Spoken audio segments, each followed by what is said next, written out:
Well, I still got it. The Xperia 1 Mark IV. No, I didn't return it. I kept it just like I said I was going to. Paid a lot of money for this. I mean, it was $1,100 something phone. But here's the thing. I like it. I like this phone a lot. And aside from the criticism that I've had regarding the video capabilities and the fact that it overheats, yes, that's problematic. But other than that, it's my most favorite phone probably in the last year. And I really like the Xperia 1 Mark III. I knew that I was going to get my hands on the Xperia 1 Mark IV as soon as I could. And this is not the US model. This is the international model, which is fine. It works here on AT&T and T-Mobile with 4G LTE. I don't get 5G. But I am actually interested because I'm going to Germany for IFA, which is their big European tech convention. First week of September, I'm going to test that out over there and see if the 5G works. I think that could be a helpful experiment. But here's the thing. I think it's a really nice phone. I think it's unique. I like the experience on here. I like the dedicated shutter button. I like the continuous zoom. The 5,000 milliamp battery actually works pretty good, even with a 4K screen, 120 hertz refresh rate.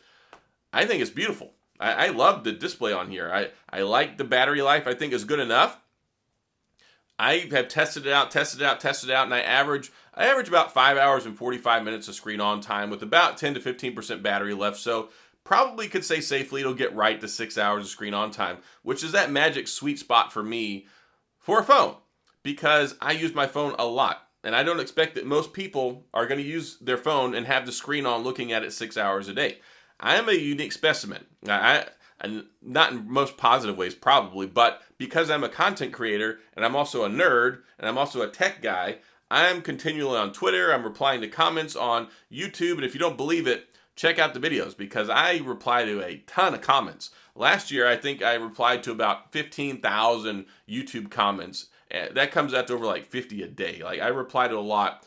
My goal for this year is 20,000. We'll see if I hit it. But I'm going to hit it with this. I really enjoy the typing experience. I like the haptic feedback. The battery life is solid. I don't really have to worry about it. I love the cameras on here, especially the primary camera, especially that continuous zoom that I get with the variable zoom with the different lenses on there. It's so nice. And they've actually improved the software. The camera has gotten better since it came out months ago. So I will give them credit for that. It has improved. And I love the form factor. I like how narrow it is. I like the aspect ratio on here. I don't have the biggest hands in the world, so being able to hold this and use it one-handed goes a really long way with me. I like it a lot. I like the screen, the 4K. I like the haptic sensation, the vibration motor with the sound. Like when you're watching movies and stuff, it makes for a more immersive experience. And I think it's worth it. In a world of, okay, you can use Samsung or iPhone, and then yes, we have the Pixels. Yes, we have some other phones like the Motorola's. You go overseas, you get the Honor, the Xiaomi, the Huawei, the Redmi, the Poco. There's a lot of different brands, but a lot of them really kind of fall into the same similar categories. And I will give Sony some credit. It does look a little bit different. And I like the camera module. It's not too intrusive, but it gets the job done. You got a nice complement of cameras here. It's nice. It's sleek. So you've got a headphone jack for people who care about that. I love that you can just pop the SIM card in and out along with the SD card just by hand. You don't even need a SIM removal tool. So that's nice. IP68, USB-C charging on the bottom, stereo speakers. Sony, other than not mitigating the heat problems, did a really good job. And for instance, I was in my car. I had to record a video on the spot the other day. And I had this with me. It actually works pretty good. The built-in microphone's pretty good. The pickup's good. The stability for the camera when you're recording is pretty good. So I actually recorded a 4-minute vlog style video in my car because I had to have some work done in my office. You can see I don't have the lights back there on the walls. If you're a returning customer, they'll be back soon, but I had to have some kind of extensive work done in my office and I had that repainted while I was at it. So yes, I had to record a video and yeah, the overheat warning came on and the phone started slowing down and getting choppy right as I ended it, thankfully, at 4 minutes. Had I gone longer, it might have messed up the actual quality of the video because it does really seriously bog down. As soon as that heat warning comes on, it bogs down, it throttles hard. And that's something that you have to live with. It even shuts off some features that you can't use. So it's real. It's a real thing. And I got the air conditioner down pretty low before I even got in there. I had the air conditioner set on like 70, 75, but it does get hot quickly, especially having to turn the air conditioner down because, well, otherwise it would pick up the noise on the microphone. So 4 minutes of vlog 4K shooting, yeah, got the overheat warning. So we know this. It's an established thing. I have talked about it ad nauseum. That's not the whole scope and purpose of this video. The scope and purpose of this video is, despite the fact that it does have those issues, I like it. I like this phone a lot. I've said that in a lot of videos, but it doesn't seem to resound or sink in with some people because they think that I'm attacking Sony. They think I'm being a bully, I guess, when it comes to this phone. And here's the thing.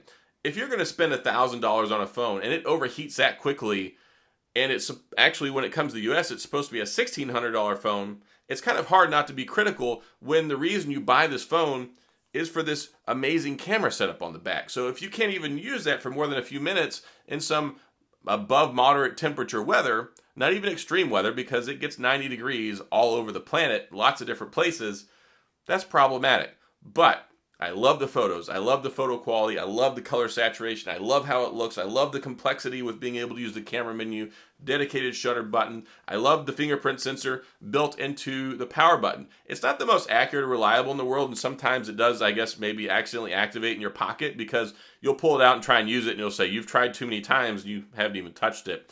But they did a good job with this phone, other than the heat issues. And if we could just look over the heat issues, I'd say this is probably my favorite phone in the last year.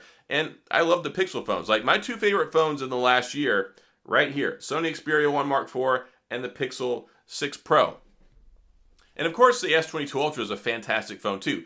Great phone. And that's probably the most complete phone this year. I don't have it out here with me. I thought I had it with me. I was going to show it to you. But yeah, there have been some really good phones in the last year. And that's something that I don't think we've been able to kind of say for a while now. There's been a lot of really complete, really good phones, and the competition is getting really, really close and really steep. Like it's one of those things where you've got some seriously high performance hardware out there, and it just gets better and better because they're really kind of sliding into these grooves. Samsung is just running away and making great things with Android. They're even doing better job with software updates and longevity for the OS updates than Google. They're the best when it comes to Android world. And then the iPhone, they basically work for forever. Shoot, I've got my iPhone SE 2022 that has the A15 processor in it. I love this phone. Like the two phones that I carry around on a normal day-to-day basis, this is my primary phone, this is my secondary phone, and my third phone is usually reserved for one that I'm testing or carrying around a Pixel phone or my Surface Duo. Actually, my fourth SIM card is usually in my Surface Duo 2 because I never know when I'm going to pick that one up. I carry that one around pretty well too. So there have been some really nice, beautiful, well-made phones. Of course, this one's been subject to the heating issues, but that's not necessarily a deal breaker for a lot of people because one, it's not going to be 90 plus degrees for forever. And then two, depending on humidity levels, where you're recording at, inside, outside, it's not always a big variable. And it can be, and for me it is, because I can't even go out and record my kid's football game with this stuff. I can't even stand on the sidelines for 5 minutes and record. So I have to have a secondary phone with me. But there are other phones that do have heat-related issues once they get outside. So this is not something I'm trying to crucify the phone for. I love the phone. Also, 12 gigs of RAM, 256 gigabytes of storage, expandable storage. This is great if you are a content creator because you can pop the SD card right out, put another one in and go. And I've actually used this one. You can even use this one for streaming. You can use this one for live streaming with YouTube, and it will connect and you can use it and record that way wirelessly. It's actually really impressive. You can connect an exterior monitor to it. I've got a soundboard for mine. I'm actually going to stream with this one this probably upcoming week.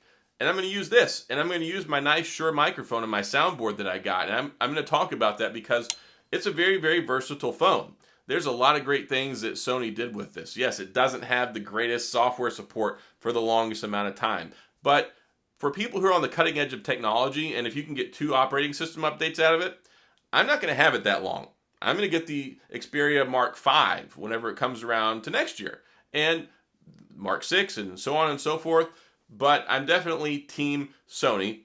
There are definitely things I think Team Sony could improve. And so help me, this next phone, with as much as I've clamored and made an uproar about the heat-related issues in this one, they got to get it right. And the Snapdragon 8 Plus Generation 1 looks like it might just be the chip to do it. So I'm actually interested to see if we end up getting another Pro iPhone. Maybe we'll get a Pro 2i, whenever it comes around in December, January, that has even a more emphasis on the video quality, the 1-inch sensor, all that crazy stuff. I still want to check that one out. I just can't bring myself to spend the money on it because I've already got this one and it's busy season right now. I mean, I just bought the Flip 4, I bought the Fold 4, I'm going to buy the Razr as soon as I get my hands on it, buy the new iPhone.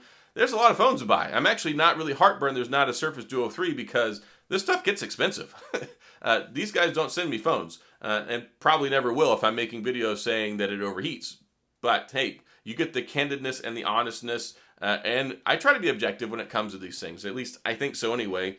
Y'all can tell me, but I try to be as fair as possible and highlight the good and the bad of each phone. So I wanted to take some time, talk about this, because I love this phone. I love that it comes in purple. That's not the biggest deciding factor, but I will buy the iPhone 14 Pro if it does indeed come in purple like they say it's going to.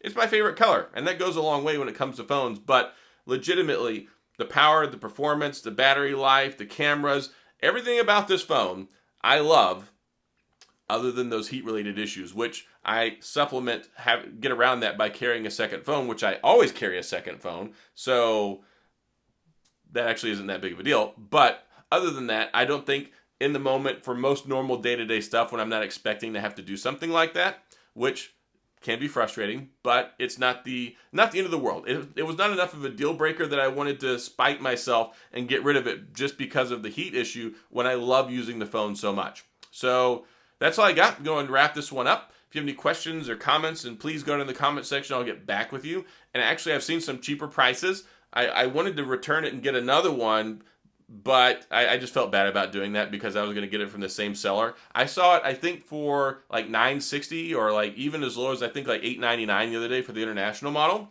Got a link down in the description. You can go check that out on Amazon. But I really do like this phone. And again, I'm using it on AT&T, LTE, and I've also used it with T-Mobile. It works fine. So yeah, that's it. I'm going to wrap this one up. If you have any questions or comments, please go down to the comment section and I will get back with you. If you enjoyed the video, please hit the like and the subscribe button and a little notification bell if you want updates when new videos come out. And as always, thanks for being here. I appreciate you watching, and I'll see you guys next time.